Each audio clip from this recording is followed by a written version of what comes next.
Nós hoje vamos começar com uma intervenção do Pedro Russo, que vai andar em torno da pergunta porque é que o público se há de interessar. O Pedro Russo é astrónomo na Universidade de Leiden, na Holanda. Em 2009 foi o coordenador global do Ano Internacional da Astronomia, um projeto que tem números extraordinários, envolveu 148 países, chegou a 2 milhões de portugueses e 800 milhões pelo mundo inteiro. É assim. Desde 2011 que o Pedro Russo é coordenador internacional do projeto Universe Awareness, um projeto que tenta divulgar a astronomia e também valores de cidadania junto do público mais jovem, dos 4 aos 10 anos. Para além disso, o Pedro integra o projeto Science Office, um projeto português, que já produziu alguns programas televisivos, entre outros assuntos, alguns muito conhecidos, como 1 Minuto de Astronomia e A Química das Coisas. Ambos passaram na RTP e ambos estão em exibição na mostra paralela de vídeos que está no hall de entrada. Pedro.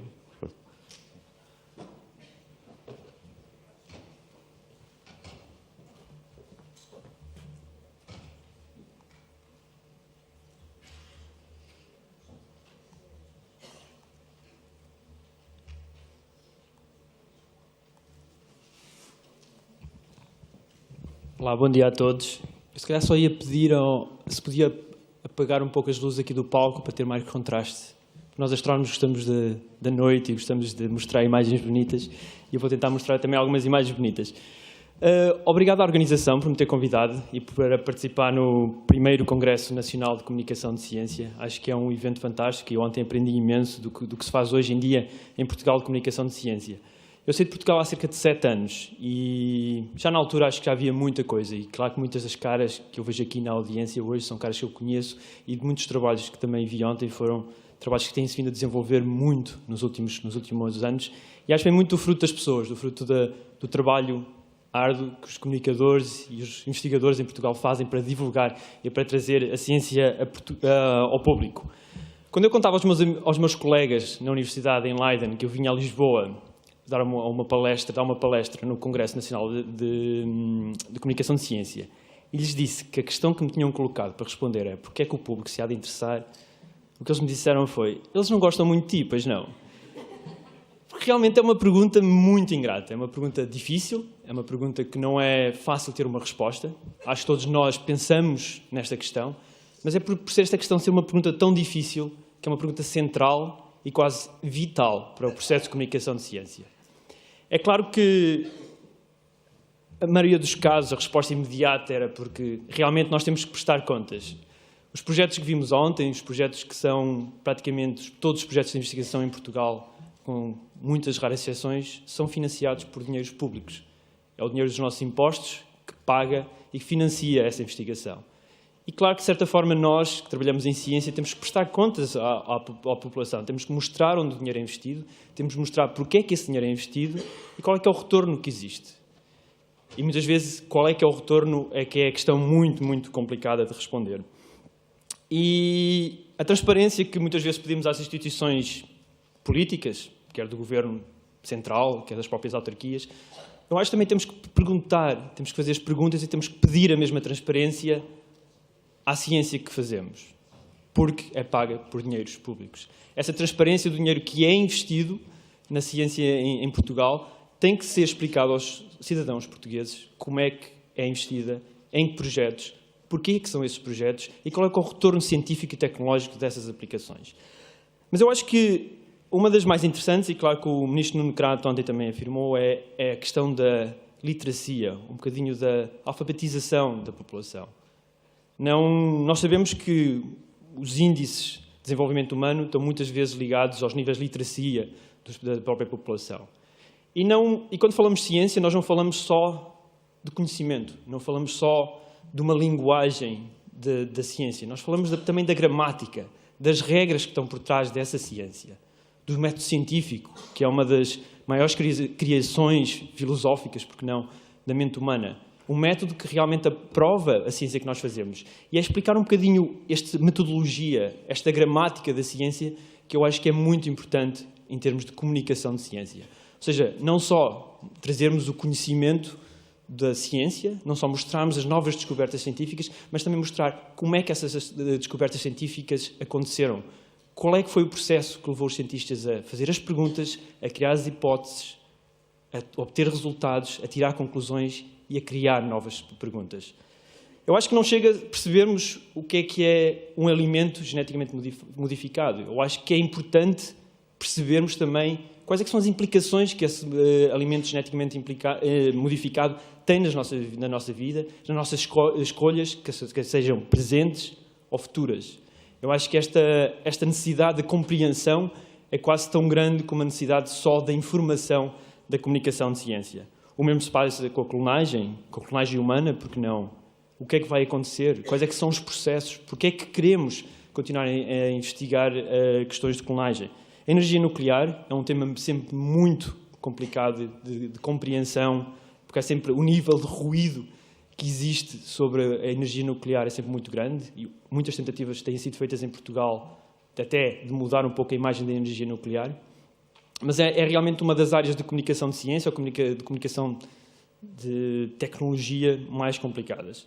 Claro que depois chegamos a ciências fundamentais como física das partículas, os milhões e milhões de euros que investimos, Portugal, muitos países, uma cooperação internacional no CERN, no laboratório de partículas sediado na Suíça, como o LHC, qual é que é realmente o impacto que isto tem para as nossas vidas e qual é realmente a forma que fazemos esta ciência e porque é que estamos a investir tanto. E claro que eu venho numa área que está sempre a ser questionada. Porquê é que investimos tanto em astronomia? Porquê é que realmente investimos em infraestruturas fantásticas como o telescópio ALMA, que foi inaugurado há pouco mais que 2 meses no Chile, em que Portugal também faz parte desse consórcio? Porquê é que Portugal recentemente decidiu ser um dos parceiros para o maior telescópio do mundo, que vai ser construído nos próxima década no Chile, um telescópio com 39 metros? Mas eu acho que uma das razões porque é que o público se há de interessar é porque a ciência dá-nos realmente uma perspectiva completamente distinta do mundo em que vivemos. Quando vemos o planeta visto da Terra, sem fronteiras, em que só vemos apenas a sua administração geológica e do planeta, é realmente um planeta muito belo e que realmente coloca as questões em perspectiva do sítio onde vivemos, dos problemas que temos, dos problemas políticos, dos problemas económicos. Eu acho que isto é uma ferramenta única.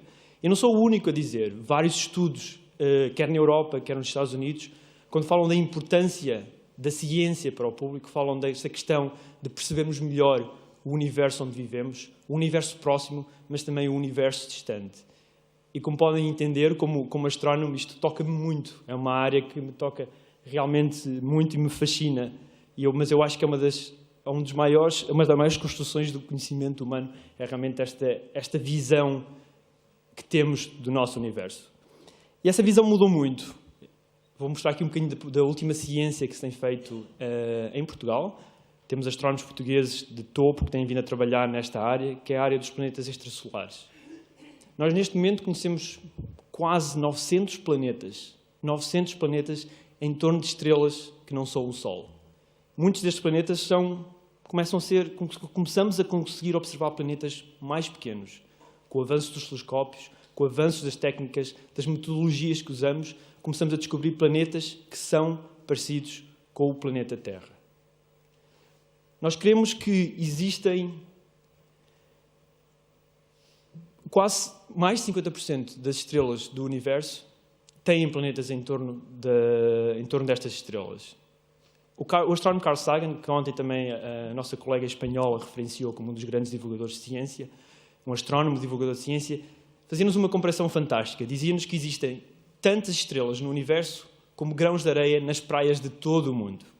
Imagina só as praias de Portugal, imaginem a quantidade de grãos de areia. Agora imaginem as praias de todo o mundo, como esta praia maravilhosa no Brasil. Essa é a quantidade de estrelas que existem no universo. Agora pensem que mais de 50% desses grãos de areia têm planetas a orbitar. E muitos desses planetas são parecidos com o planeta Terra. Eu acho que a probabilidade de encontrarmos vida nestes planetas é realmente muito grande. E quase certeza que vamos encontrar vida num destes planetas e muito provavelmente dentro de poucos anos, poucas décadas. E é por isso que estamos a investir. E eu acho que quando chegarmos a essa observação de vida no outro planeta, vamos mais uma vez, a ciência, todos juntos, revolucionar a humanidade. Vamos começar a fazer novas perguntas que vão afetar não só cientistas, não só engenheiros, mas toda a humanidade. E a ciência já fez isso durante muitos, muitos anos e tem vindo a fazer isso. Com o modelo heliocêntrico, com a mecânica quântica, com a teoria de relatividade, com a genética, com a compreensão do ADN, com neurociências. Muitas são as áreas que realmente têm vindo a revolucionar a ciência e essa revolução vai continuar e a ciência vai continuar a revolucionar. Mas, entretanto, este é o único planeta que conhecemos que tem vida. Um planeta fascinante e que também, todavia, ainda hoje em dia, temos muitos segredos e perguntas para responder e que só a ciência nos pode ajudar. Ou seja, a questão da perspectiva eu acho que é muito importante. A questão da perspectiva diferente que temos do mundo em que vivemos e que a ciência nos pode dar. Mas qual é que é realmente o interesse do público na ciência? Não há muita informação, mas recentemente, em 2011, a Europa encomendou um estudo, uma sondagem, que eles chamam Eurobarómetro, em que mostrava qual é que era o interesse da ciência nos diferentes países. Eu acho que o gráfico aqui não se percebe muito bem, mas as barras que vêm são dos diferentes países da União Europeia e países parceiros da União Europeia, como o caso da Suíça ou da Noruega, e vemos qual é que é o interesse. Se a barra for azul escura, o interesse tem muito interesse em questões de ciência. Se a barra for azul clara, tem um interesse relativamente moderado e depois não está interessado ou não sabe, não responde. Como podem ver, a média europeia, que está ali a meio, existe cerca de 30% da população europeia que tem muito interesse em ciência. Infelizmente, Portugal está nos últimos 3 lugares da União Europeia, a nível do muito interesse. Mas, se olharmos para moderadamente interessado ou muito interessado, realmente há um interesse da população na ciência. Existe esse interesse. O interesse é relativamente elevado. E os dados começam a ser mais interessantes, e estes dados não são para Portugal, estes dados é para a média da União Europeia. Este estudo está publicado no Eurobarómetro, depois posso dar a informação, mostra qual é que é o interesse relativamente a outras áreas de interesse, como são a política, ou a cultura e as artes, notícias desportivas. E se juntarmos os problemas ambientais, descobertas médicas e novas descobertas de ciência, realmente vemos que o público é muito interessado em ciência, até mais que na política e no desporto. Mas eu acho que há algo que não bate certo. Porque como é que estes dados nos mostram que existe um interesse bastante grande nas ciências, em questões do ambiente, em questões médicas e até em questões de novas descobertas científicas e tecnológicas, e depois só temos a presença de 0,8% nos telejornais nacionais, como foi ontem apresentado pelos nossos colegas. Acho que há aqui um possível estudo que é interessante para sociólogos da ciência. Podia ser interessante o que é que falha, onde é que as pessoas dizem que têm interesse e essa informação que têm interesse não chega a elas. Eu acho que, se calhar, algumas pessoas aqui na audiência têm uma resposta que eu não consigo encontrar rapidamente. Claro que podemos criar várias hipóteses, como as próprias linhas editoriais dos telejornais, as linhas editoriais dos jornais, um pouco a ideia que temos e que não se fazem estudos para saber qual é realmente o interesse da população em diferentes áreas. A outra questão é, qual é que é o envolvimento? O que em inglês nós referimos engagement, e ontem ainda falávamos durante o jantar que às vezes é difícil encontrar uma palavra em português que possa englobar tudo, mas qual é que é o envolvimento da população em questões de ciência e tecnologia. E, mais uma vez, os resultados são bastante baixos. 90% dos cidadãos europeus disseram que não tinham qualquer papel ativo na ciência e tecnologia. E muito menos participavam em eventos de divulgação de ciência. Cerca de 90%. É claro que, de uma certa forma, há uma participação ativa dos cidadãos quando votam e quando elegem os seus governantes, porque realmente têm um papel, por vezes grande, em implicações para a ciência e tecnologia, mas eles têm a ideia que não têm um papel ativo. 90% dos cidadãos europeus dizem que não têm um interesse, não estão envolvidos, que não têm um papel ativo na ciência e tecnologia. Eu gostava de fazer, se calhar, um parênteses para mostrar um projeto que realmente teve muita gente envolvida e que o Silvio já mostrou alguns dos resultados. Foi um projeto que eu tive o orgulho de trabalhar com imensas pessoas um pouco por todo o mundo, que foi o Ano Internacional da Astronomia. que foi um projeto que envolveu muitos países, são 148 países que foram envolvidos no Ano Internacional da Astronomia, em que, de uma forma direta ou indireta, participaram quase 800 milhões de pessoas em todo o mundo. É um número realmente muito, muito grande. E isto porque tínhamos uma rede de 148 países. Aqui todos os países que estão marcados a vermelho tiveram atividades, muitas atividades, durante o Ano Internacional da Astronomia, que já se realizou em 2009. E esta foi, sem dúvida, o maior programa, ou o maior projeto de comunicação e divulgação de ciência de sempre. Os números são realmente muito, muito grandes e nunca houve um projeto em que tivesse a mesma identidade, os mesmos objetivos, que envolvesse tantos países e que chegasse a tantas pessoas. Isto é realmente algo que nos deixa muito satisfeitos na comunidade da astronomia e espero que, brevemente, outros projetos, outros anos internacionais consigam ter este impacto e consigam envolver tantas pessoas como conseguimos durante o Ano Internacional da Astronomia. Em Portugal, as atividades também foram muito, muito diversas, desde noites de observações, exposições, sessões de planetário, selos especiais que foram editados pelos CTT. Acho que esta é, por acaso, uma imagem das ruas de Lisboa que foram iluminadas com constelações nesse Natal. Ou seja, foi realmente um ano que teve muitas atividades em Portugal e, como já foi referido, chegou a quase 2 milhões de pessoas. Estes são os números da coordenação nacional que foi feita através do Museu de Ciência em Coimbra, do professor João Fernandes da Universidade de Coimbra, em que realmente são números muito, muito grandes e que teve um impacto muito grande. Ou seja, quando há projetos com uma escala relativamente grande, os números que conseguimos alcançar são realmente muito grandes e a população está interessada e conseguimos envolver a população. É claro que, por vezes, é difícil criar estes projetos de larga escala em que realmente tenham um impacto a nível global ou até a nível nacional, como o Ano Internacional da Astronomia. E, se calhar, para continuar mais na área do interesse do público e da participação do público, porque é realmente o tema da sessão, eu gostava, se calhar, de mostrar um bocadinho como é que na parte mais teórica da participação do público ou do envolvimento do público na astronomia, temos vindo a dividir um bocadinho os diferentes públicos. Porque o próprio conceito público é um conceito um pouco estranho. Não existe o público, existem vários públicos e que muitas vezes a forma como comunicamos com estes públicos também tem que ser feita de maneira diferente, usando mensagens diferentes, usando ferramentas diferentes.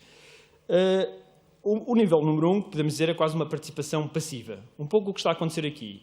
Estou aqui a dar uma palestra e vocês estão a ouvir. Ou seja, é quase um modelo de comunicação de uma direção só, em que não há uma própria participação da audiência ou do meu público na minha palestra. Mas vamos tentar mudar isso, porque eu fiz uma palestra pequenina, para que depois, na parte final, possamos ter um pouco mais de conversa e de envolvimento do público, deste público, na minha palestra. Claro que o mesmo acontece com sessões de planetário, o mesmo acontece quando leem revistas de divulgação de ciência, ou até livros de divulgação de ciência, esta forma passiva de comunicarmos e de chegarmos ao público. Depois existe um nível número 2, que é o nível quase de monitorização, em que nós dizemos que usamos os cidadãos como sensores. Nós temos vindo a fazer isso na astronomia há décadas, desde há muito tempo, que nós temos vindo a usar os astrónomos amadores, em que nós sabemos que existem cerca de 20 astrónomos amadores no mundo para cada astrónomo profissional, ou seja, temos realmente um exército de astrónomos amadores que podemos colaborar e que temos vindo a colaborar muito, em que tem a vantagem de ter muito tempo disponível, têm os telescópios e podem observar o céu. E as descobertas destes astrónomos amadores têm contribuído muito para a compreensão do universo, porque eles fazem observações de asteroides, detectam supernovas, observações de meteoritos, até a própria observação de exoplanetas. A participação dos amadores na astronomia é muito importante em muitas áreas da ciência, em muitas áreas da astronomia, e isso tem vindo a ser feito muitas vezes. Mas isto é quase só, eles são os nossos sensores, são eles que observam, que registram as informações e depois enviam para os astrónomos, onde fazem as suas análises e tiram as suas conclusões. O mesmo se passa também na biologia, com o birdwatching, que tem vindo a ficar cada vez mais conhecido, em que há muitos do público, observa passos, tira a sua localização, as suas características, e depois estes dados podem ser ou não, mas muitas vezes são usados por biólogos para estudar populações, a evolução das populações, as próprias migrações das aves, etc. Ou seja, há muita informação que pode ser monitorizada pelo cidadão e que depois, mais tarde, tem um uso real na ciência e pode realmente contribuir para a ciência. O nível número 3 é o cidadão quase analista. É o cidadão que pode ou fornecer o seu computador, como o grande projeto foi o SETI at Home. Havia uma quantidade de dados muito grande para ser processada, necessitavam de muitos computadores e tiveram esta ideia: por que não usar os computadores pessoais, que existem um pouco por todo o mundo, fazemos uma rede de distribuição de computação em que podemos usar os computadores, os processadores dos computadores de pessoas, quando não estão a ser usados, para a ciência. E esta era a ideia do SETI at Home. Ou seja, aqui a participação continua a ser passiva, mas realmente há um trabalho de análise e, se estiverem interessados, podem perceber o que é que está a acontecer no screensaver do seu computador. Mas há cerca de menos de 10 anos houve um projeto bastante interessante chamado Galaxy Zoo, mais uma vez um exemplo da astronomia, eu peço desculpa, é a minha área, e então é a área que também conheço melhor e posso falar um pouco mais. O Galaxy Zoo, que realmente o que aconteceu foi exatamente o mesmo problema anterior. Havia uma quantidade muito grande de dados, neste caso havia muitas imagens de galáxias, e havia um aluno de doutoramento que tinha que analisar muitas destas imagens. E ele não conseguiu encontrar um algoritmo para processar estas imagens em tempo útil. Porque uma das áreas da computação que ainda não está mais avançada que a própria mente e visão humana é a área do reconhecimento de padrões. O olho humano e o nosso cérebro processa padrões muito mais rapidamente que qualquer computador. Então ele teve a ideia: porque é que eu não vou pedir aos meus amigos para fazerem um joguinho e eles podem analisar as imagens por mim? Eles olham para as imagens e vão-me dizer: esta imagem é apenas conseguem ver algumas características nessa imagem, é apenas uma bola, tem braços espiralados, não tem braços espiralados. E ele começou a desenvolver este programa e criou o projeto que se chama Galaxy Zoo, que realmente é agora um dos maiores projetos de Citizen Science, e aqui estamos já na área do Citizen Science, em que o público é convidado a analisar as imagens. E aqui temos uma galáxia, uma das que podem ser analisadas. Eu fiz este screenshot ontem. E então podem dizer que isto tem braços espiralados, qual é que é a estrutura da espiral, e há 3 ou 4 passos em que avançamos e damos mais informações aos cientistas sobre a característica deste objeto. E depois, claro, que há modelos de validação. Estas imagens não é só a minha análise que vai contar, é depois mostrada a muitas outras pessoas e depois, por validação estatística, chegam à conclusão de que realmente qual é que é o objeto que aqui estudaram. E este projeto é tão famoso que o modelo, ou quase o motor que está por trás deste Citizen Science, agora desenvolveu-se, chama-se Zooniverse, e tem muitos outros projetos, quer da área do clima, quer da área da natureza, onde podemos ajudar os biólogos e outros cientistas a tentar perceber melhor o que é que eles conseguem ver nas imagens. E ontem, quando a nossa colega espanhola também se referia ao Big Data, este é um dos problemas, porque hoje em dia temos muito mais informação do que aquela que podemos analisar e até que os próprios computadores podem analisar. E é por isso que tem havido um investimento muito grande por parte das comunidades científicas de tentar trazer o público, envolver mais o público numa participação mais ativa de envolvimento, de análise desta informação. E estes são alguns dos projetos feitos com o mesmo motor que foi desenvolvido pelo Galaxy Zoo. Agora, algumas contribuições do público reais, ou seja, publicações científicas. Este Galaxy Zoo já teve mais de 24 publicações desde que começou. 24 publicações, algumas delas Nature and Science, ou seja, estamos a falar de ciência de alto nível, que foram realizadas com a participação do público. E algo que o público, que os organizadores ou os coordenadores deste projeto dão ao público é reconhecimento. E quase, pelo menos a lista das pessoas que participaram na análise, teve uma participação, o seu nome depois aparece na publicação científica do resultado em que eles participaram, se tiver uma participação. E, por exemplo, alguma das perguntas que na altura na astronomia não sabia, se as galáxias tinham uma direção de rotação preferencial, sim ou não, e agora sabemos que não têm essa direção preferencial, o que é interessante. Mas isso é um à parte quase científico. Na mesma área, de envolver o público como sensores ou como analistas, neste caso, é o que se chama Serious Gaming, jogos sérios, jogos para adultos e para alguns para crianças. E este aqui era, em realidade, uma tentativa de trazer um público mais jovem para este Serious Gaming. Este é um jogo que está a ser lançado, ou que já está lançado em versão beta, que pretende ter um pouco aquela ideia de jogo computador, de conquistar o planeta, de construir bases, mas usando por base imagens, neste caso do planeta Marte, e então uma pessoa escolhe a sua missão, vai para o planeta Marte, começa a construir as suas estações, e enquanto vai construindo as estações vai fazendo um reconhecimento do solo marciano.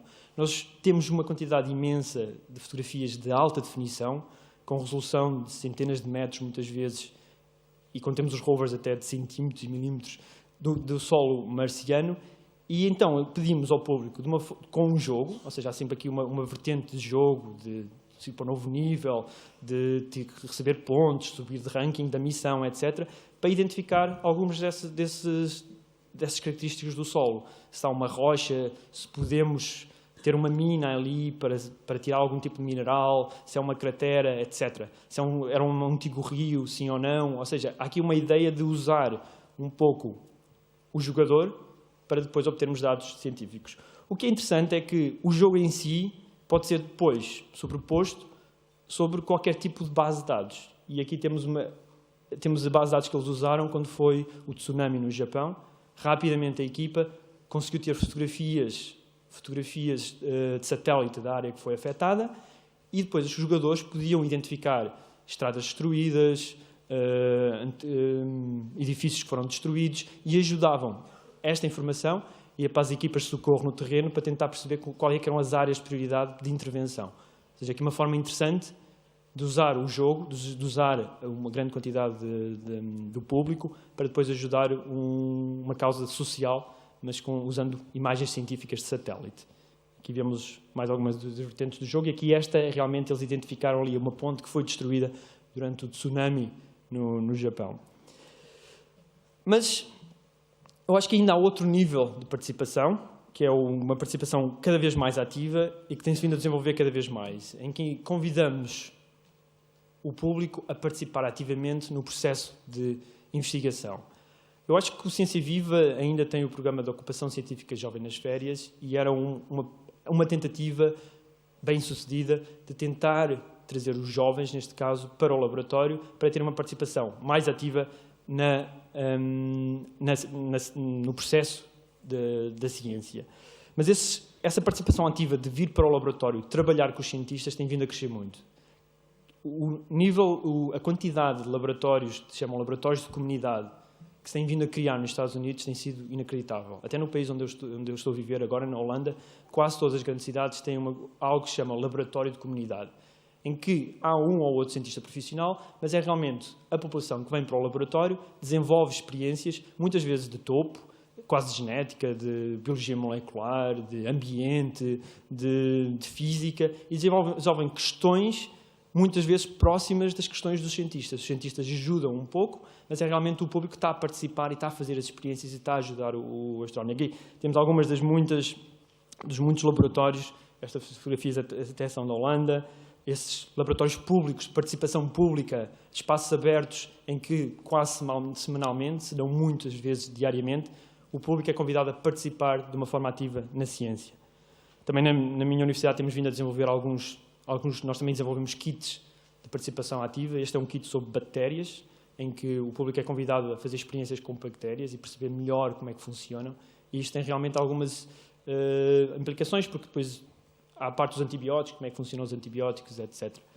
E há projetos interessantes nos países em vias de desenvolvimento de fazer o mapeamento aéreo, como aquelas imagens que se repararem, muitas vezes temos imagens fantásticas no Google Earth, mas muitas vezes muitos países não têm essa capacidade, fazem um mapeamento, e há estes kits que foram desenvolvidos em que a população pode realmente fazer um mapeamento da sua zona com grande resolução, e depois tem implicações muito grandes na criação de infraestruturas, de perceber melhor o meio onde vivem. E depois existe o nível de participação que se chama total, ou que muitas vezes é chamado em Citizen Science Extreme Science, em que o público não só tem uma participação como censor, como analista, como técnico quase de laboratório, mas uma participação total, onde ajuda a definir as próprias perguntas de ciência, ou seja, perguntamos ao público o que é que você quer investigar, o que é que acha que temos que saber que ainda não sabemos, e tentar trazer o público para este processo democrático, aberto e também transparente da ciência. É claro que é um processo difícil e muitas vezes nós sabemos, quando trabalhamos com cientistas profissionais, que têm tantas perguntas que é muitas vezes difícil trazer outras perguntas para a equação. Mas há muitas tentativas de fazer esta abertura da ciência e trazer o público a definir as prioridades para a ciência. Eu acho que é realmente um dos domínios que vai ter um impacto muito grande no futuro. Algo que já tem vindo a acontecer é a própria parte do financiamento. O crowdfunding teve um sucesso imenso em projetos mais na área cultural, como o Kickstarter e muitos outros, Indigo. Tem vindo agora a crescer na área de ciência. Este é um deles, o Petri Dish, onde o público é convidado a financiar projetos científicos específicos. E aqui também há um pouco a escolha e definição das estratégias, porque só depende do público quais é que são os projetos que vão ser financiados e que vão realmente receber algum financiamento para serem realizados. E tem vindo projetos muito interessantes e tem vindo ideias muito boas que têm vindo a ser financiadas totalmente por crowdfunding. E acho que é realmente interessante. Existem outros como este, existem vários projetos que estão vindo a crescer e muitos deles têm vindo a crescer e têm angariado na ordem dos milhões de dólares nos Estados Unidos para alguns destes projetos. Mas, como todos, não vai ser a galinha dos ovos de ouro. Isto não vai financiar a ciência em Portugal, não vai financiar a ciência na maior parte dos laboratórios, mas são formas criativas, inovadoras, de envolvermos o público e ajudar-nos até a definir quais é que são as perguntas essenciais que queremos responder na ciência. E, para continuar, eu só queria também mostrar um pouco qual é a motivação. Este é um estudo publicado sobre a motivação dos participantes no projeto de Galaxy Zoo. O que é que os leva a participar no projeto de Galaxy Zoo? Eu acho que isto é uma pergunta interessante, muitas vezes, quando fazemos ações de divulgação, é o que é que acha, qual é que é a motivação das pessoas a participar nestes projetos. E no Citizen Science, a razão número 1, estamos a falar de quase 70% de todos os participantes, e estes participantes são cerca de 200 mil participantes, e fizeram um estudo estatístico e mostraram que quase 70% dos participantes acham que a razão principal que querem participar é porque querem contribuir de uma forma real para a investigação. Não querem apenas brincar com os dados que lhes dão, não. Querem ter a ideia que estão mesmo a contribuir e que estão a contribuir para a ciência que se faz. Eu acho que isto é bastante interessante.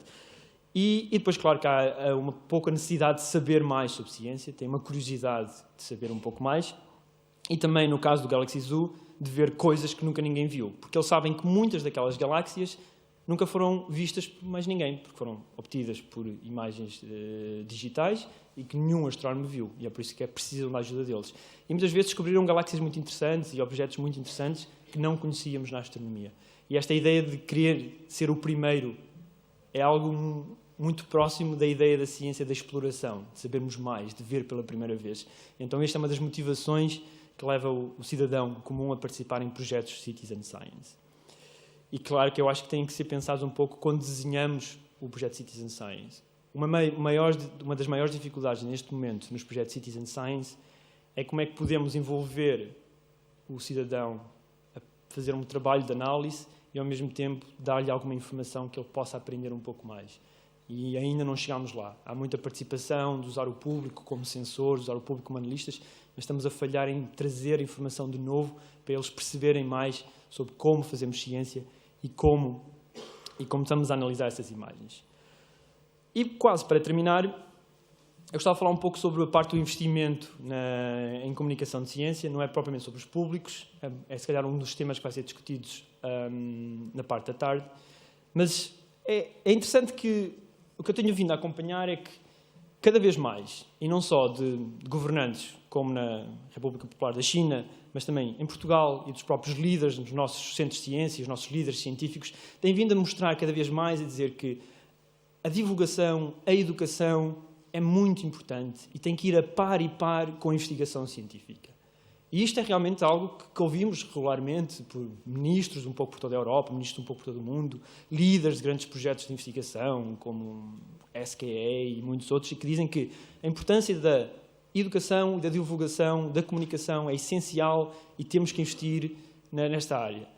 Mas, infelizmente, quando olhamos para os números do investimento, e estes são os números que não são de Portugal, eu não conheço os números de Portugal, mas são os números que eu conheço de organizações como a NASA, a Agência Espacial Europeia, o Observatório Europeu do Sul.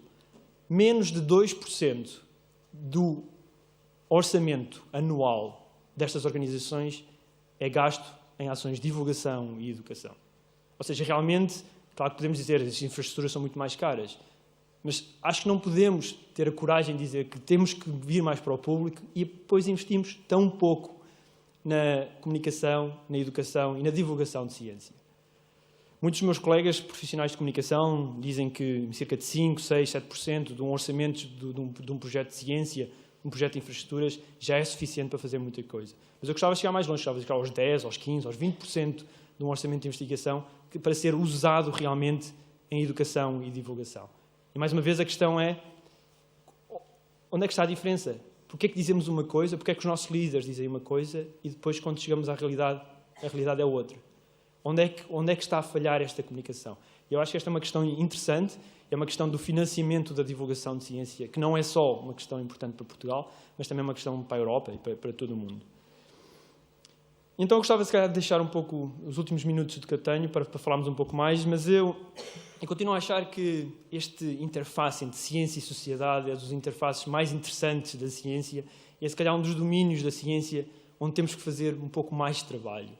Acho que nas outras áreas científicas, as metodologias, os métodos, as colaborações que existem estão realmente a um nível bastante bom, mas muitas vezes na divulgação continuamos a falhar, continuamos a cometer os mesmos erros, continuamos a fazer as mesmas coisas que fazíamos antigamente e acho que é uma das áreas que na área de ciência como um todo ainda temos muito para fazer e é por isso que eu acho que é uma área tão fascinante.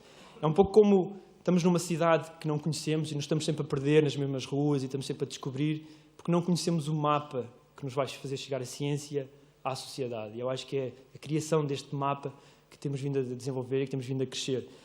Mas eu acho que, ao mesmo tempo, temos que comunicar a ciência que fazemos de uma forma clara, de uma forma transparente, porque é só dando esta gramática da ciência para futuras gerações que realmente os podemos envolver mais e realmente trazê-los para a discussão e para tomarem decisões em que possam contribuir para um futuro melhor. E se não o fizermos, eu acho que é realmente muito, muito mau, até quase criminoso, se não mostrarmos um pouco do que fazemos ao público. Por isso, mais uma vez, obrigado pela vossa atenção e terei agora todo o gosto de responder a algumas perguntas. Obrigado.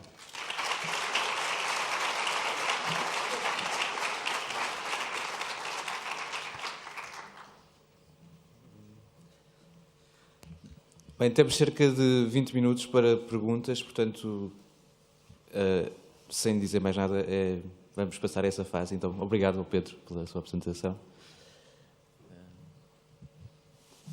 Posso? Sim. Bom dia, meu nome é Luís Rodrigues e queria pegar numa questão que foi falada aqui ontem, que é a questão dos cientistas que fazem comunicação de ciência, daqueles que passaram para o outro lado, eventualmente por motivações diversas, mas queria colocar ou pedir-te a tua opinião sobre as publicações e os trabalhos de divulgação científica não contam para o currículo de um cientista. Queria provocar e lançar-te a questão que é o que é que um cientista pode fazer para se valorizar no seu percurso profissional fazendo comunicação e divulgação de ciência.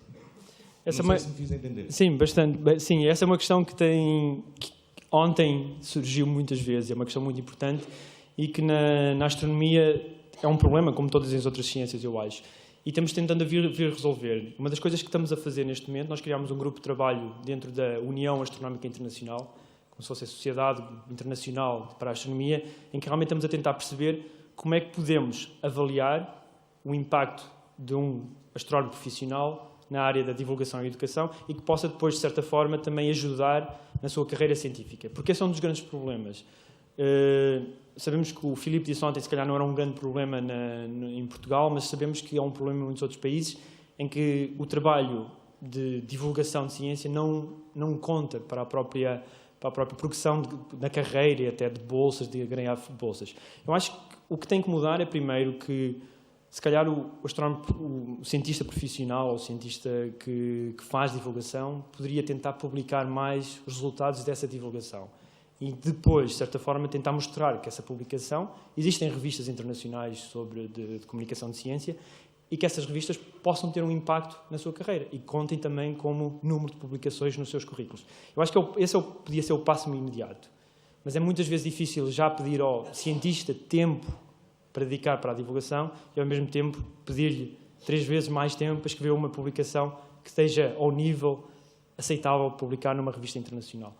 Mas eu acho que sim, acho que temos que criar uma metodologia para avaliar esse trabalho e depois temos que convencer organizações como universidades, agências de financiamento como a FCT, que esse trabalho tem que ser reconhecido na atribuição de bolsas e na progressão da carreira dos próprios investigadores.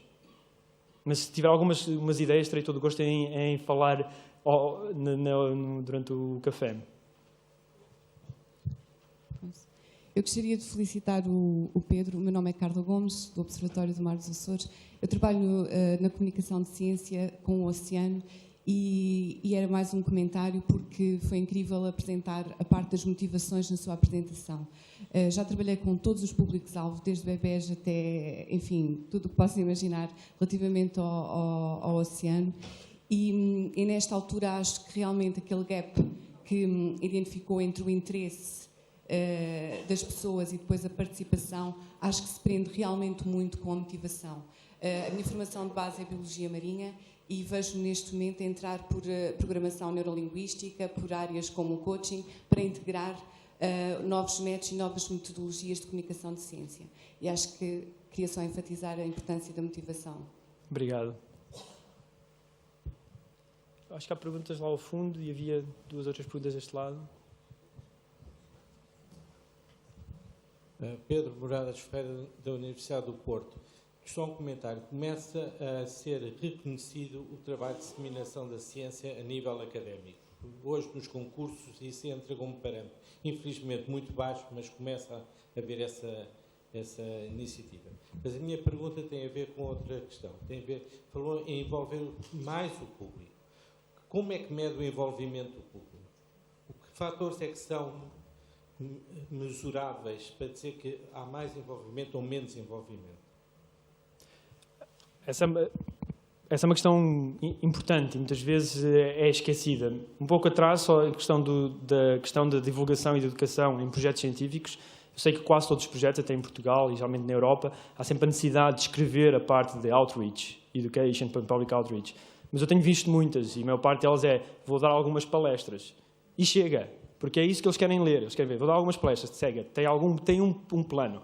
Mas é claro que não é analisado da mesma forma que é analisada a parte científica. Eu acho que é essa parte que tem que mudar. Temos de trazer um pouco mais profissionalismo para essa parte. E se é necessário, também é necessário trazer mais profissionalismo para essa parte. Em questão de envolver o público, é claro que muitos projetos foram apresentados ontem e se calhar vão ser apresentados agora na parte da manhã. O número de participantes é sempre um número que apresentamos como o público que esteve envolvido. Qual é que foi o número de participantes? Mas a questão de qual é que foi realmente o envolvimento desses participantes é uma questão muito complicada e que muitas vezes requer uma avaliação profunda, requer uma ideia de avaliação que tem que ser desenhada a par e par com o desenho da própria atividade de divulgação e que muitas vezes não é feito. Na minha experiência, que trabalho principalmente com crianças, nós temos feito um trabalho de avaliação em que tentamos perceber qual é que é a mudança de atitudes das crianças em relação à ciência e tecnologia.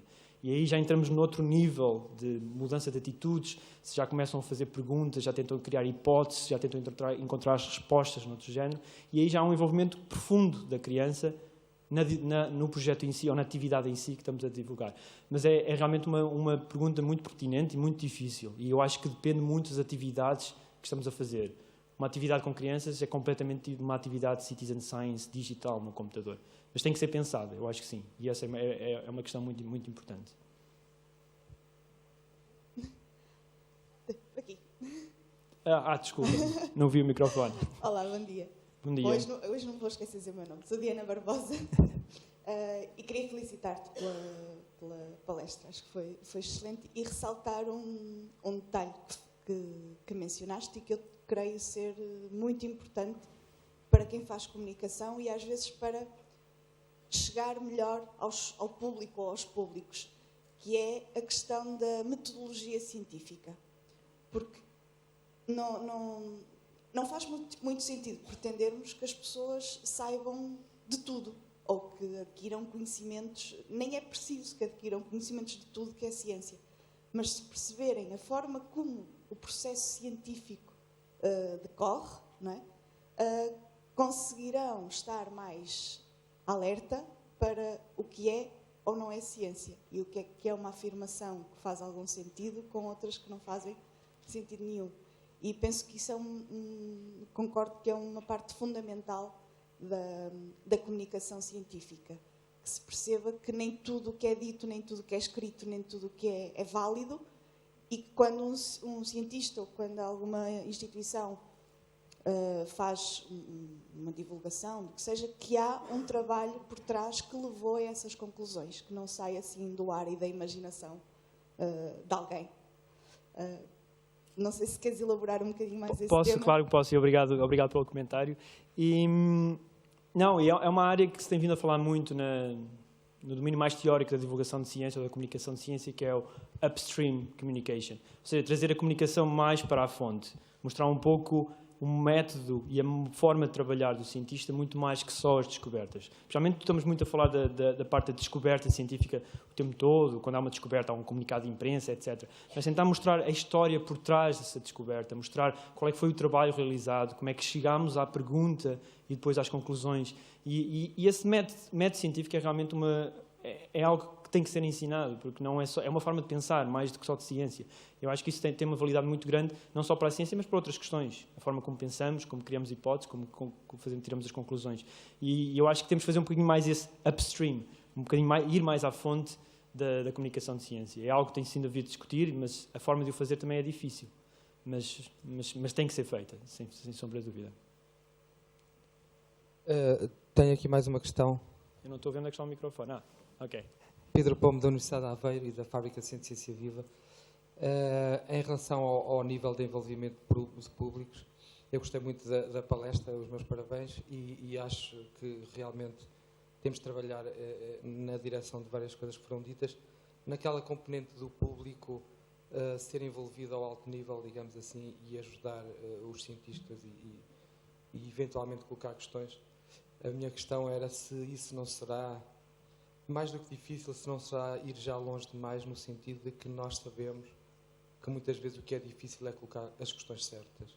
E, portanto, o investigador e um cientista, por vezes, coloca as questões e mais tarde verifica que a questão não era adequada. E, além disso, há áreas que são completamente específicas. E, portanto, as pessoas que já têm formação nessa área é que estão por dentro para colocar questões, e, eventualmente, questões gerais e que sejam mais superficiais e mais gerais daquelas mais comerciais, digamos assim, eventualmente poderão ser colocadas, mas talvez não sejam da melhor maneira. Por exemplo, quem trabalha em mecânica quântica, obviamente, ou noutras áreas, dificilmente poderá ter alguém do público a colocar as questões corretas e, portanto, queria um comentário em relação a esta questão. Não, eu nunca disse que temos que esvaziar a importância do cientista em si, pela décadas de educação e depois décadas de investigação para, como disseste, e bem, chegar às perguntas certas. Mas é uma forma de envolver mais o público. E é por isso que eu também não dei muita atenção à parte de criação de perguntas, que eu acho que podem ser feitos projetos interessantes. Eu não acho que agora dizemos que é o público que decide quais é que vão ser as prioridades da FCT ou quais é que vão ser a escolha dos doutoramentos.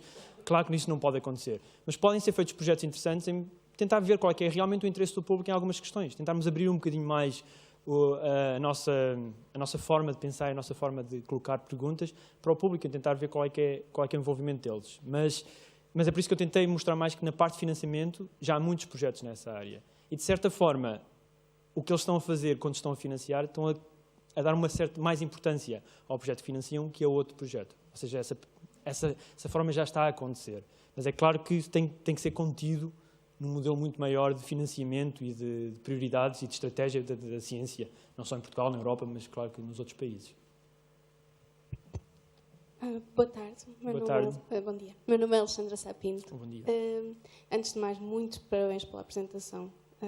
Fiquei fascinada, na realidade, gostei mesmo muito. E uma coisa que eu achei muito curioso foi ver como motivação do público uma coisa que foi uma das coisas que nós, enquanto alunos da faculdade, há muito tempo atrás, há demasiado tempo atrás, apresentávamos aos professores, quando nos perguntavam como é que podiam tornar uma cadeira mais interessante. Uma das coisas que nós dizíamos é que nós gostávamos de participar realmente na ciência, em vez de fazer aqueles trabalhecos que toda a gente faz todos os anos, repetidos, sem que dão sempre os mesmos resultados. Queríamos fazer coisas novas, queríamos ver coisas novas, queríamos descobrir coisas novas. E eu acho que essa vontade de saber mais e de participar ativamente é uma coisa que eu também noto no público.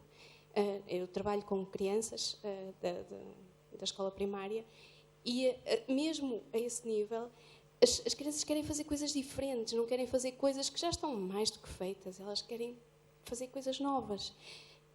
E eu acho que isso é uma área em que nós temos muito que explorar para conseguir realmente comunicar ciência, para que o público perceba o que é ciência. Porque é muito diferente. Uma das coisas que a mim me custa muito quando vejo comunicação de ciência é que às vezes quase parece que estou a ouvir uma missa na igreja. Parece que são tudo certezas. E quando o que caracteriza a ciência é a dúvida. E a ausência de dúvida que nós muitas vezes deixamos transparecer quando fazemos palestras, quando fazemos documentários, a parte mais importante da ciência, que é a dúvida constante e permanente, nunca lá está. E por isso, quando há teorias que deixam de ser válidas porque foram refutadas, ou quando há espécies que depois... o conceito de espécie é a coisa mais bizarra que existe, porque não existem dois biólogos a quem se pergunta e que dê a mesma definição de espécie, e vamos às escolas e todos têm a mesma definição de espécie. E as pessoas acham que que as espécies são gavetinhas onde se encaixa tudo. E tudo isso vem do facto de não compreenderem o que é a ciência, na sua essência. E eu acho que a melhor forma de lhes deixar transparecer o que é a ciência é deixá-las mesmo fazer ciência. E não sei exatamente de que forma é que podemos lá chegar, mas eu acho que esta é realmente a direção. E por isso, muitos parabéns, gostei muito. Obrigado. E claro, também eu sei que a astronomia ajuda muito. Nós, a astronomia, dizemos que a astronomia tem estes poderes mágicos de inspirar as pessoas. Mas, na questão da educação, mais da educação não formal, a nova tendência, que já tem vindo há algum tempo, de trabalhar com crianças na área da ciência é o chamado Inquiry-Based Learning, que é um pouco fazer com que as crianças criem questões que depois tentem encontrar as suas respostas. E muito material educativo que temos vindo a desenvolver em diferentes projetos de educação de ciência, como o Galileo Teacher Training Program, que a Rosa Doran, que está aqui, coordena, tem vindo a desenvolver material em que realmente tenta que as crianças coloquem questões e depois aprendam no processo de responder a essas questões. E então há muito trabalho feito e de certeza que eu posso dar algumas sugestões de como usar este material com crianças e, por que não, com adultos, porque acho que este Inquiry-Based Learning ou Inquiry-Based Communication, porque não, é interessante e acho que é uma área que tem-se vindo a desenvolver muito também. Posso? Claro. É a questão de que, se quisermos dar um salto realmente na divulgação, temos que ter equipas profissionais, trabalho em planetários. E uma coisa, nós podemos fazer uma sessão de planetário que é um PowerPoint quase, mas se quisermos dar o salto em custos sem elevadíssimos, como ontem se falou, se quisermos fazer um render de um vídeo, vamos gastar milhares de euros. E, portanto, nós quando fazemos muitas vezes comunicação para miúdos, estamos a competir com videojogos, com outras coisas que eles estão habituados. E não é só podemos ter um discurso muito bonito, mas depois às vezes falhamos no profissionalismo. Temos que ter equipas mais profissionais, com designers, com o pessoal do multimédia, porque eu percebo da astronomia, mas se calhar não dou uns toquezinhos no Photoshop, mas não sou profissional e, portanto, as coisas que eu vou fazer nunca é a um nível muito, muito elevado. É satisfatório, não é? E tu trabalhas num sítio onde deve haver pessoas com muitas valências, não é? Eu acho que a resposta para isso é uma resposta muito simples, é cooperação. Eu acho que temos que deixar de ser orgulhosos e tentar ter só os nossos próprios projetos e tentar cooperar e tentar colmatar as falhas que temos nas nossas próprias aptidões nas diferentes áreas. E há projetos interessantes. Um projeto interessante que foi feito, que eu conheço no Ano Internacional da Astronomia, que eles tinham exatamente o mesmo problema, um problema de uma ação, queriam fazer uma ação de planetário sobre biologia, não era sobre astronomia, e então o que fizeram foi, os planetários espanhóis fizeram um consórcio para fazer esta ação de planetário em que o nível realmente fosse competitivo com outras formas de entretenimento ou de documentário. E então houve essa cooperação dentro dos diferentes planetários e conseguiram construir uma ação realmente de alto nível, em que nenhum planetário isolado conseguia fazer. Isto faz-se em ciência profissional. É por isso que nós pertencemos ao Observatório Europeu do Sul, a Agência Espacial Europeia, CERN, porque muita da ciência que gostaríamos de fazer de ponta não conseguimos fazer sozinhos, temos que cooperar. E acho que uma das mensagens para todos os comunicadores de ciência é podemos cooperar mais, podemos trabalhar mais em conjunto, podemos partilhar mais ferramentas, conhecimento e recursos, e, por que não, também recursos financeiros. Está a funcionar? Sim. Antes de passarmos à próxima ronda de perguntas, eu queria saber quantas pessoas é que ainda têm perguntas para fazer. É que estamos a chegar ao limite de 5 pessoas. Também posso responder perguntas depois durante o sim, café, eu sugeria como é que óbvio. tentássemos fazer uns comentários muito rápidos ou perguntas muito rápidas. O Pedro depois respondia o mais rapidamente possível Eu vou estar a aqui o todas dia elas. todo. E no coffee break continuassem. Pode ser? Portanto, vamos então a isso. Bom dia. Já está a funcionar. Tá? Bom dia, também gostei muito, portanto, dou os parabéns ao Pedro pela comunicação. Aquilo que ele disse fez-me pensar em duas coisas. Eu não estive cá nas sessões de ontem. De qualquer maneira, faz-me pensar na realidade portuguesa e nas características específicas do público português, que é um público, sobretudo as gerações mais velhas, é um público com muito pouco grau de escolaridade e, portanto, muitas das atividades de divulgação científica, nomeadamente levadas a cabo pelo Ciência Viva, dirigem-se primordialmente a um público já de si interessado por ciência, porque é o público jovem, que anda na escola, etc. E eu creio que há aqui a necessidade de uma enorme criatividade para também chegarmos com mensagens científicas, por muito básicas que sejam, a um público menos escolarizado e portanto, aqui uma necessidade de criatividade para a divulgação científica. Depois, outro domínio de comunicação de ciência tem a ver com este alargamento exponencial que, nos anos mais recentes, temos vindo a assistir em termos de interlocutores de ciência. Em Portugal também há um déficit de capacidade de comunicar a ciência para os financiadores de ciência, nomeadamente entidades privadas, empresas, todo esse universo que, a par das instituições públicas, também financiam a ciência. Como tornar os produtos ou as propostas científicas interessantes e para esse público. Eu não sei se ontem houve oportunidade de falar sobre isto, mas também é uma área que eu gostaria de saber da sua experiência na Holanda, noutro contexto, como é que também esse desafio se coloca e como é que ele é lidado. Obrigado mais Pedro, desculpa. Sim. Podemos só fazer mais duas perguntas Okay, e depois respondes a todas ao mesmo tempo. Só temos o mesmo tempo para duas, peço desculpa. Se alguém tiver mais alguma para fazer, sim. Eu tenho o microfone na mão, portanto acho que posso falar. Eu já trabalho com o Pedro há algum tempo e acho que está a faltar aqui comentar uma coisa importante. Acho que o Pedro tem uma visão de como é que isso se resolve. É que o mais importante comunicador de ciência em qualquer país é o professor. E se esse professor não tem a formação necessária para comunicar a ciência como deve ser, a coisa fica um bocadinho complicada. Há muito investimento em produção de materiais, por exemplo, o ESO, a NASA, a ESA produzem materiais fantásticos, mas depois, quando chega na mão do professor, ou ele não sabe que o material existe, ou ele não sabe utilizar, ou, pior do que isso, ele é obrigado a utilizar um livro de texto e preparar alunos para fazer um exame, e os meninos no 12º ano, que têm a oportunidade de trabalhar com procura de asteroides, com observação de planetas extrasolares, dizem ao professor: eu não quero fazer nada disso, porque isto não me prepara para o exame. Então, isto é uma corrente contra a divulgação da ciência e que eu acho que precisa de ser resolvida urgentemente, para além, é claro, do financiamento para a divulgação da ciência. Eu acho que o Pedro partilha essa visão também, não é? Muito obrigado. Fazemos mais uma aqui e depois as restantes pessoas peço desculpa, mas continuamos no coffee break. Aqui estava primeiro. Peço desculpa. Então, fica aqui. Peço desculpa. Primeiro, Liliana Oliveira. Primeiro, felicitá-lo pela sua comunicação. Também gostei muito. E só queria deixar aqui uma nota. Relativamente aos questionários que eu já apliquei, é verdade que tenho que aplicar a mais pessoas, ainda não são suficientemente representativos, mas há aqui uma nota interessante. Todas as pessoas que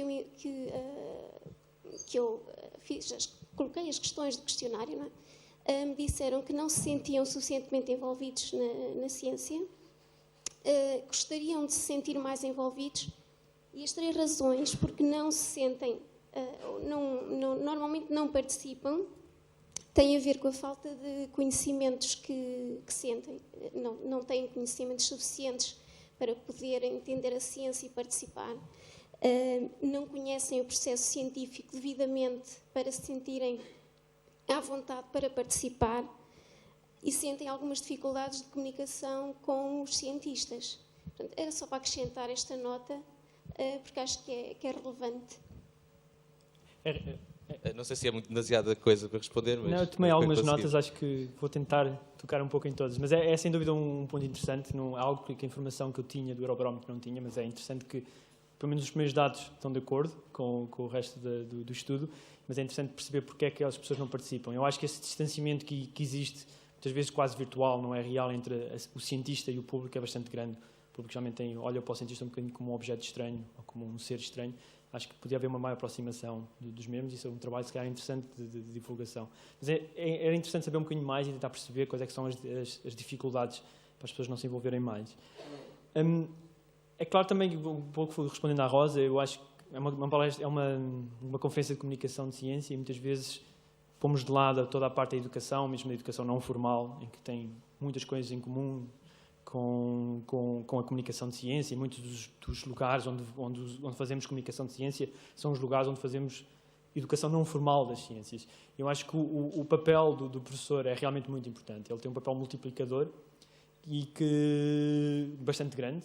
Se for um professor bem formado na área das ciências, um professor de ciência, até um professor do ensino básico, pode ter um impacto muito grande no nível do conhecimento de ciência dos seus alunos. Eu acho que, calhar, esse investimento no professor é um investimento que a longo prazo vai ter um retorno bastante grande. Quando fazemos retorno em investimento, muitas vezes falamos, acho que é um público sem dúvida interessante. A questão do financiamento por privados é uma questão curiosa e eu acho que existe um problema um pouco de todo lado. Se calhar há outros países onde já há uma tradição maior do mecenato cultural, que depois também começa a haver uma tradição maior do mecenato científico, de próprias empresas mais de índole tecnológica, que fazem investimentos na área da educação, na área da comunicação. Em Portugal já começa a existir um grande mecenato cultural, mas eu acho que ainda tem que vir a desenvolver-se mais um pouco como mecenato científico. Eu sei que governos anteriores, o próprio governo tem algumas medidas, dá contrapartidas às empresas para participar em projetos científicos e projetos de divulgação, mas eu acho que tem que haver outro trabalho. Mas também tem que haver um pouco de trabalho nosso de comunicação, aquele trabalho de formiguinha, de ir bater às portas das empresas que possam fazer, e muitas vezes não vamos porque sabemos que à partida a resposta é não, mas por vezes pode haver surpresas. Acho que esse trabalho também tem que ser feito por parte da comunidade. E acho que a última questão era mais sobre os outros públicos, não é? Porque muitas vezes estamos sempre a falar com os mesmos, não é? Aqueles que já sabem, que já estão interessados, aqueles que vêm às palestras, aqueles que compram os livros, aqueles que compram a National Geographic, já têm um interesse. Mas chegar a públicos novos é difícil, é muito difícil. E é por isso que é preciso, muitas vezes, inovar a forma de chegar e muitas vezes fazer parcerias com as artes, parceria com a música, parceria com o teatro, parceria com a comédia, parcerias com a televisão, trazer personalidades, etc. É preciso inovar para chegarmos a outros públicos e muitas vezes queremos chegar a esses públicos e eles também querem saber um pouco mais sobre o que fazemos, mas temos que inovar e tentar olhar para outras pessoas fora da área de ciência em que podemos colaborar e podemos trabalhar para chegar a estes novos públicos. Mas é sem dúvida um dos problemas de falar sempre com os mesmos. Muito bem. O Pedro vai continuar cá nos coffee breaks ao longo do dia, penso eu. É correto? E em algumas apresentações também. E em algumas apresentações também. Portanto, qualquer dúvida que tenha surgido podemos colocar-lhe ao longo do dia. Pedir uma salva de palmas para ele. Obrigado.